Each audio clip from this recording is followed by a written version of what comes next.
Ah, les GPS, ils sont utilisés partout, que ce soit sur des systèmes de réseaux sociaux ou via d'autres systèmes de navigation. D'ailleurs, vous en êtes sûrement équipé, que ce soit sur le smartphone ou dans la voiture. Mais vous saviez qu'il était possible de bricoler un petit peu et on va s'en rendre compte avec Snapchat. Je vous propose dans un premier temps de voir ce que c'est le GPS et son fonctionnement pour ensuite aborder le sujet pratique, la téléportation sur Snapchat. On commence doucement, GPS signifie géopositionnement par satellite et a une précision de 5 à 10 mètres. Le système GPS est basé sur la triangulation du signal. Votre récepteur est constamment connecté à 3 satellites qui vont lui envoyer des flux. Et il va tenter de déterminer la distance qu'il sépare de chaque satellite. Donc en un sens, votre GPS communique avec l'espace. Ces satellites sont au nombre de 24 et sont situés tout autour de la Terre, à une altitude de 20 km. Ces satellites ne sont pas placés n'importe comment, c'est une précision chirurgicale. À chaque endroit de la planète, on doit capter le signal d'au moins 4 satellites pour pouvoir se localiser. D'ailleurs, le mécanisme de localisation, même s'il paraît au premier abord un peu compliqué, il est en fait très simple à aborder. Le récepteur, que ce soit un système de navigation embarqué ou votre smartphone, va recevoir des signaux des satellites et tenter de déterminer le temps qu'ils ont mis à arriver. Pour le récepteur, la distance qu'il sépare de chaque satellite est alors très facile à avoir.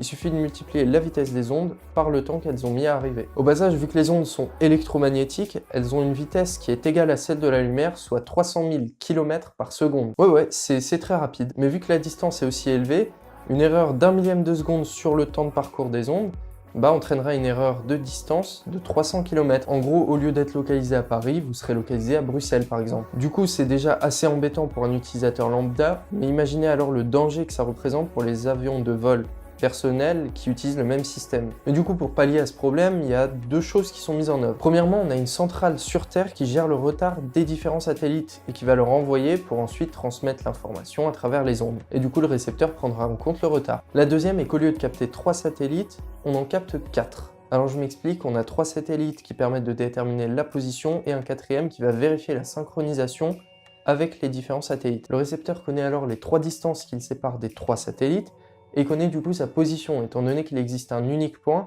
avec les 3 mêmes distances des 3 mêmes satellites. Vous vous doutez bien que le système GPS qui équipe votre smartphone ne va pas envoyer au système d'exploitation 3 distances de 3 satellites. Ce serait totalement débile. Il va en fait envoyer les coordonnées cartésiennes. Les coordonnées cartésiennes, c'est rien de bien compliqué, c'est juste votre position selon 3 axes. Imaginez que la planète soit un plan, vous avez juste pour vous localiser 2 coordonnées à fournir, à savoir votre position sur la largeur et votre position sur la longueur. Et là c'est un peu la même chose, sauf que on doit rajouter à cela l'altitude. En dehors des coordonnées cartésiennes, il y a aussi les coordonnées polaires. Sans rentrer dans le détail, c'est simplement l'angle que forme votre position, le centre de la Terre et l'équateur. Donc c'est juste l'équivalent des coordonnées cartésiennes transformées en angle et sans l'axe Z. Ça va pas plus loin. Bien justement, la plupart des applications sur smartphone utilisent les coordonnées polaires et vous voyez probablement où je veux en venir. En fait, il suffirait juste de couper les droits à la puce GPS de votre smartphone, donc elle ne pourrait plus modifier votre position. A l'inverse, vous modifierez vous-même votre position. Et pour cela, il suffit simplement d'agir sur les variables sur Android ou sur Apple qui contiennent vos positions polaires. Alors sur Android, c'est très simple, c'est un système très ouvert, donc il y a même des applications dans le Play Store qui permettent de le faire. A l'inverse, sur iOS, c'est un peu plus compliqué, il va falloir généralement jailbreak votre système. Alors là, dans la vidéo, on va pas s'amuser à créer une application. De 1, ça prend du temps, de 2, j'ai pas le temps, de 3, ça sert à rien. Maintenant qu'on comprend le fonctionnement, on peut juste en télécharger une qui fait le boulot et l'utiliser. Il suffit pour cela d'aller sur le Play Store sur Android, sur iOS, vous vous débrouillez. Une fois l'application téléchargée, vous passez en mode développeur et vous sélectionnez l'application de position fictive, donc le nom de votre application. Elle aura alors les droits d'éditer les variables de position. Ensuite, vous lancez l'application de falsification de position GPS. J'ai trouvé le nom cool, du coup, je l'ai dit. Ensuite, vous sélectionnez un endroit, par exemple la Maison Blanche. On ne fait pas les choses à moitié. Ensuite, vous relancez votre application, que ce soit Snapchat, Tinder ou autre chose, vous faites comme vous voulez. Et vous serez localisé à la Maison Blanche. Petite astuce, ça vous permet de débloquer l'intégralité des filtres, étant donné qu'il suffit juste de vous localiser à un endroit pour en avoir les filtres locaux. Certaines applications utilisent le positionnement par réseau GSM, et là, c'est un peu le même système, sauf qu'au lieu d'utiliser des satellites et une puce GPS, ça utilisera la distance qui vous sépare de 3 antennes relais. Donc le réseau GSM qui permet d'appeler, d'envoyer des SMS, tout ça. Je vous laisse chercher, c'est un peu le même fonctionnement. D'autres applications encore permettent de vous localiser en fonction de la position de votre réseau Wi-Fi.